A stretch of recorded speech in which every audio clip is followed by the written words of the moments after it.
अस्सलाम वालेकुम, मैं हूं सैयद अब्बास रिजवी आपके अपने चैनल वतीन 572 के साथ। वतीन व जैतून, जैतून की कसम अल्लाह रब्बुल इज़्ज़त का कलाम है, इससे इसकी अहमियत का अंदाज़ा भी बखूबी लगाया जा सकता है। दोस्तों, जैतून की दो किस्में हैं। एक काला जैतून जो कि यूनान में पाया जाता है। ऑलमोस्ट तमाम वाइटामिन जो मुख्तलिफ फ्रूट्स में पाए जाते हैं वो इस अकेले ब्लैक ऑलिव में मौजूद हैं। Vitamin A, vitamin D, vitamins E और एंटीऑक्सीडेंट का भरपूर खजाना है, जिसे ओमेगा 3 भी कहा जाता है।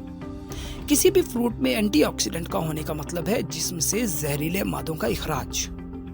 जब बॉडी में जहरीले मादे नहीं रहते, यानी कि जिस्म से खारिज हो जाते हैं, तो फिर विटामिन्स की कमी एज सच मैटर नहीं करती, और अगर ये कमी हो भी तो डाइट के थ्रू जल्द ही इसे पूरा भी किया जा सकता है।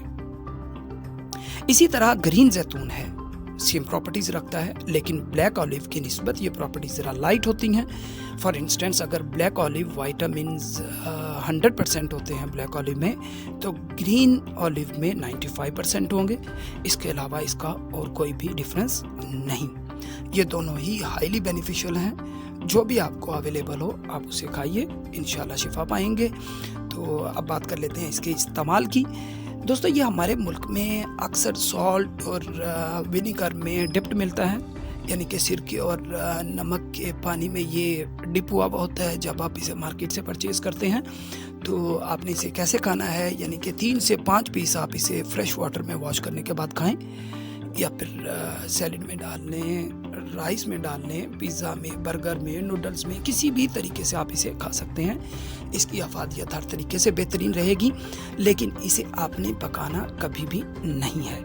इसी तरह ऑलिव ऑयल भी है, इसे आप गर्म करके इस्तेमाल कर सकते हैं या फिर ऐसे ही ले लें, तो लेकिन इसे आपने पकाना नहीं है, क्योंकि इसमें से ऐसा एक अनदेखा धुआं निकलता है जो कि आपको फ़ायदा देने के बजाय उल्टा ही नुकसान देता है। तो इसलिए आपने इसे पकाना कभी भी नहीं है। इसे सिर्फ आप गर्म कर सकते हैं अगर आपको ज़रूरत महसूस होती है, अदरवाइज़ इसे ऐसे ही इस्तेमाल कीजिए। अगर खाली पेट आप 1 से 2 चम्मच लेते हैं तो एहतियात ये होगी कि उसके फिर आधे पौने घंटे बाद आप फिर नाश्ता करेंगे। लंच के 2 घंटे बाद ले सकते हैं, रात को खाने के बाद भी 2 घंटे के बाद ले सकते हैं। अगर गर्म दूध के साथ लेना चाहते हैं तो उसमें भी आप हल करके ये ले सकते हैं, लेकिन उसके बाद रात को आप पानी नहीं पिएंगे। इसे आप सालन में डाल के खा सकते हैं, चावलों में डाल लें।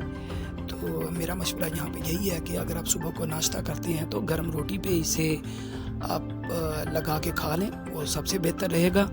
मकसद ये है कि इसकी इंटेक किसी भी तरीके से आपके लिए होनी चाहिए, क्योंकि ये ऐसी ताकत रखता है कि ये आपके जिस्म में जितने भी सिस्टम्स हैं, भले वो नर्वी सिस्टम हो, रेस्पिरेटरी सिस्टम हो, मस्कुलर सिस्टम हो, रिप्रोडक्टिव सिस्टम हो, स्केलेटन सिस्टम, एंडोक्राइन सिस्टम, तो अलमुख्तसर ये कि ये सारे सिस्टम्स को भरपूर ताकत देता है।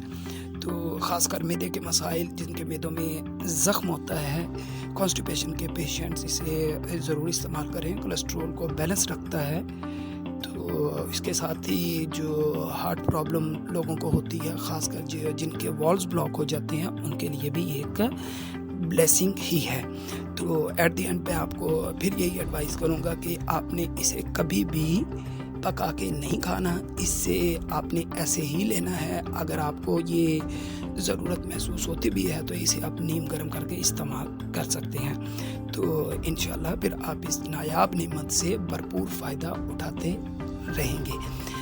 एट दी एंड शुक्रिया सिर्फ अपने खालिक के लिए। तो मुझे दीजिए इजाज़त, इसी वादे के साथ कि आप रखेंगे अपना बहुत सा ख्याल। थैंक यू, अल्लाह हाफ़िज़।